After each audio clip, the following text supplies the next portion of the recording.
का पूरा कार्यालय इसका कंप्यूटराइजेशन किया, राज्य के पूरे रजिस्ट्रार के कार्यालयों का कंप्यूटराइजेशन किया, ग्रामीण विकास बैंकों के पूरी ब्रांचों का कंप्यूटराइजेशन किया और ये पूरा खर्चा मान्यवर भारत सरकार ने उठाया है।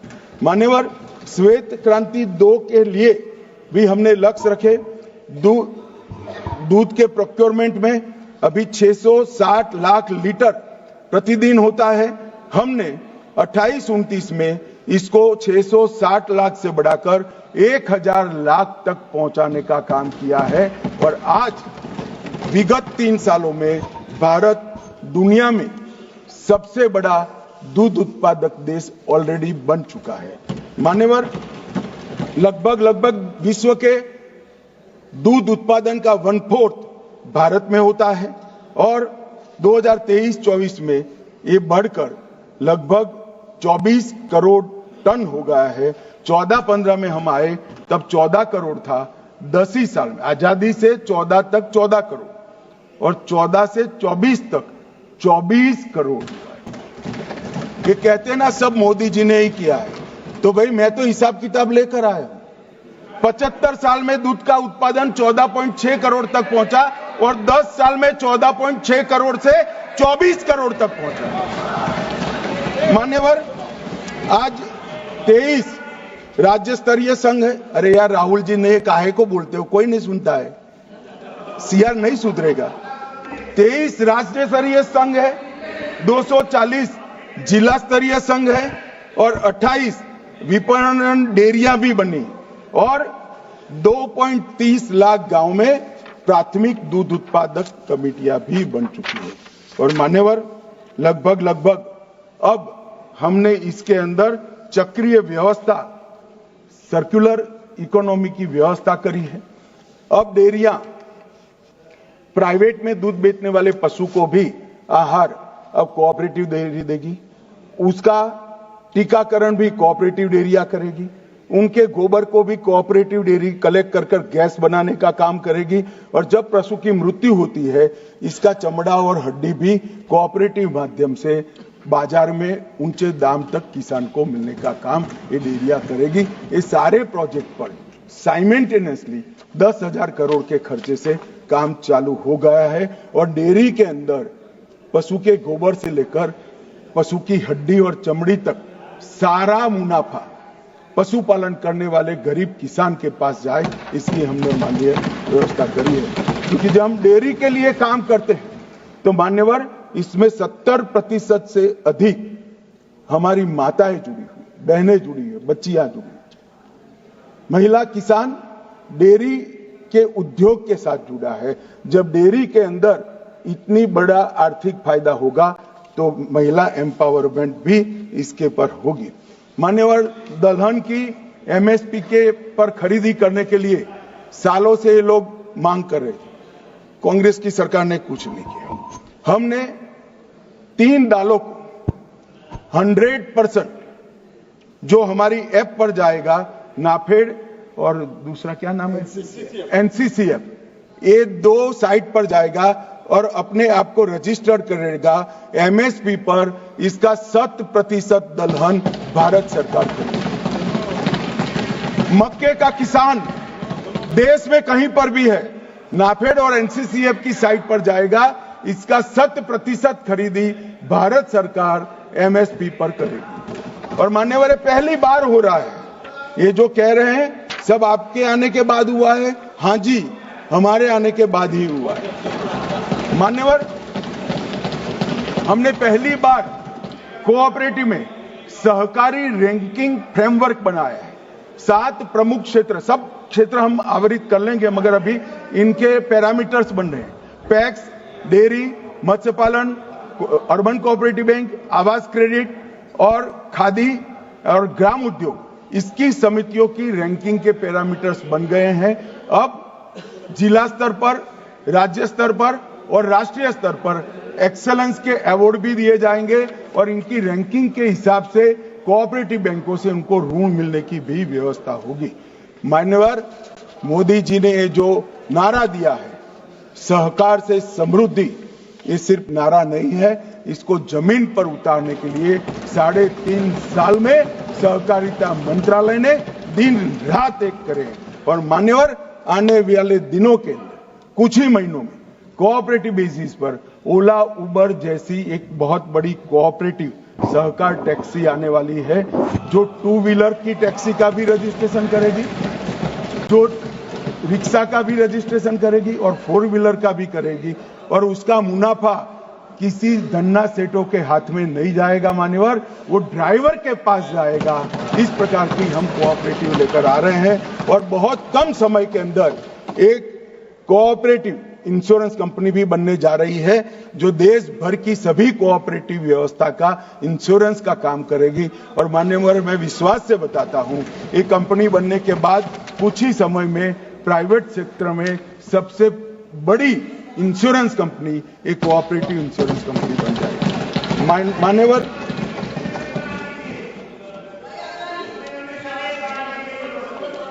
मान्यवर, ये मैं जवाब में कहने वाला था, मगर इन्होंने बीच में यूपी कर रहे हैं। मान्यवर, ये जो मैं विधेयक लेकर आया हूं यूनिवर्सिटी का, इसका यूनिवर्सिटी का स्थान गुजरात में है, क्योंकि गुजरात सरकार ने जगह दी है, परंतु यूनिवर्सिटी का कार्यक्षेत्र पूरा भारत है। हर राज्य के अंदर जो कोऑपरेटिव, अरे सुनिए ना, पूछते हैं तो सुनिए भाई, जरा सुनिए ना, धैर्य तो रखिए। मानिए, और पूरा भारत रखा है, पूरे देश में, चाहे आसाम में कोई कोऑपरेटिव ट्रेनिंग इंस्टीट्यूट है, उसको भी स्कूल या कॉलेज के नाते इसका स्टेटस देखकर हम रजिस्टर करेंगे। यूपी में भी करेंगे, तमिलनाडु में भी करेंगे, केरल में भी करेंगे, ओडिशा में भी करेंगे, क्योंकि इतना सारा कोऑपरेटिव का विकास हो रहा है मान्यवर। तो हर जगह ट्रेन ह्यूमन रिसोर्स, ट्रेन बंदों की जरूरत है, और वो हमें इसी यूनिवर्सिटी के माध्यम से मिलेगा। मान्यवर, आज जब मैं यहां आया हूं, तब मैं आपको बताना चाहता हूं ये यूनिवर्सिटी क्यों बनी। ये मैंने जो बैकग्राउंड गाया, 3.5 साल में कोऑपरेटिव का जो विकास किया है, कोऑपरेटिव हर क्षेत्र में पनपी है। वहां कोऑपरेटिव वीक होने का एक कारण भी था कि जो समितियों में होता था वो अपने चट्टो बट्टों को नौकरी दे देते। अब क्योंकि सहकारिता के क्षेत्र में कोई डिग्री ही नहीं है, तो अगर कोई मानक बनाना है तो भी क्या बनाते। कोऑपरेटिव यूनिवर्सिटी बनने के बाद इसके डिप्लोमा और डिग्री वालों को ही नौकरी मिलेगी, जो मेरिट्स में गरीब बच्चों को मिलेगी। मान्यवर, प्रॉफिट बेस्ड मॉडल को हम प्रोग्रेस बेस्ड मॉडल बनाना चाहते हैं, प्रॉस्पेरिटी बेस्ड मॉडल बनाना चाहते हैं। और ये मैं मानता हूं कि डोमेस्टिक के साथ साथ ग्लोबल वैल्यू चेन में भी हम बहुत बड़ा योगदान करेंगे। मान्यवर, एक न्यू एज कोऑपरेटिव कल्चर भी इस यूनिवर्सिटी से शुरू होगा और सहकारी शिक्षण प्रशिक्षण संस्थान देश भर में हजारों की संख्या में फैले हुए हैं, मगर किसी का कॉमन कोर्स नहीं है। जैसे पैक्स का सेक्रेटरी, तो इसका कोई कोर्स ही नहीं। कोऑपरेटिव बैंक में काम करने वाला व्यक्ति, इसका कोई कोर्स ही नहीं। चीनी मिल के अंदर काम करने वाला टेक्नीशियन, इसका कोई कोर्स नहीं। सादी इंजीनियरिंग पढ़कर ही वो वहां काम करता है। आज ये सारे कोऑपरेटिव से जुड़े हुए जो रिक्वायरमेंट है, इसके कोर्स डिजाइन करने का काम हमने यूनिवर्सिटी बनने के पहले ही चालू कर दिया है।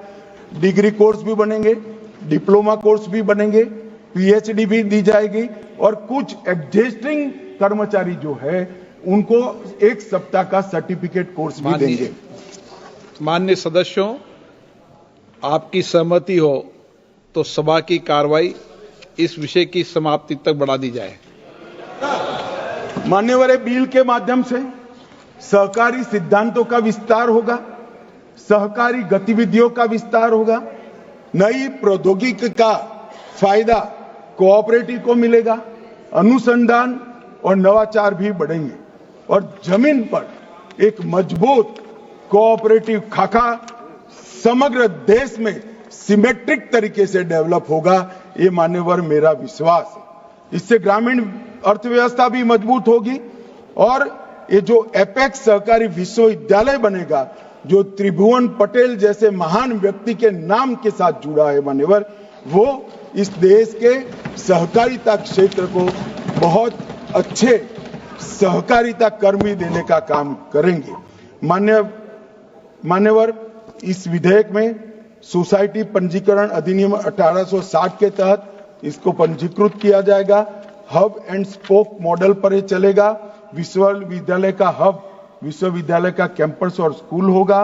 विश्वविद्यालय का स्पोक संबंध संस्थान होगा और सहकारिता क्षेत्र के लिए समर्पित देश का पहला विश्वविद्यालय 75 साल की आजादी के बाद मान्यवर बनेगा और प्रतिवर्ष लगभग 8 लाख लोगों को शिक्षण, चाहे डिग्री, चाहे डिप्लोमा, चाहे सर्टिफिकेट कोर्स और चाहे अनुसंधान पीएचडी करने के लिए लगभग 8 लाख लोगों की कैपेसिटी इस सहकारिता विद्यालय की होगी, क्योंकि करीब करीब हर जिले में इसके संबंध कॉलेज और स्कूलों को मान्यवर पहले 1 साल के अंदर ही खोला जाएगा।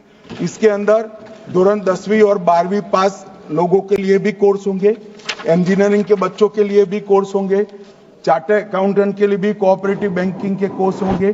टेक्नोलॉजी के छात्र जो इंजीनियर बन के आए हैं, इनको कोऑपरेटिव की टेक्नोलॉजी की रिक्वायरमेंट जैसे डेयरी है और बाकी सारी चीजें हैं, इस सब के लिए दरियाई संपदा का प्रोसेसिंग, इस प्रकार की कई चीजें हैं, इसके लिए भी अनुकूल कोर्स होंगे। बड़े पैमाने पर ई लर्निंग प्लेटफॉर्म और स्वयं जो प्रधानमंत्री जी का एक इनिशिएटिव है, इसके माध्यम से हम आज के बढ़ेंगे। राष्ट्रीय शिक्षा नीति के अनुरूप लचीली प्रवेश और निकास प्रणाली भी एक मल्टी डिसिप्लिनरी पाठ्यक्रम के साथ काम करेगी।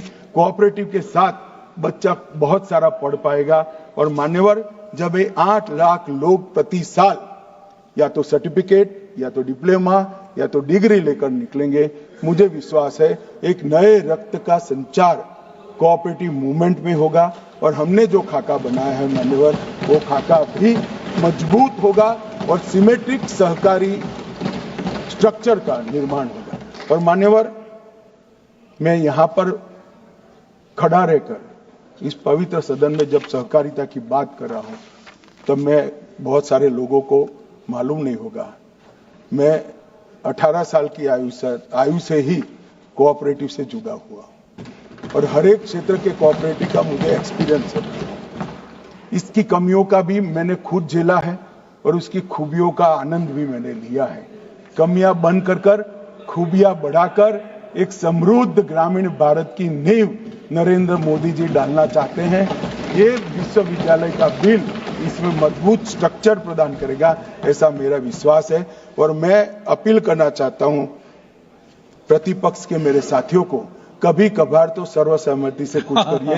ये किसानों के लिए है, गांव के लोगों के लिए है, इसको कम से कम विरोध के बगैर पारित कराइए, ऐसी मेरी विनती है। धन्यवाद।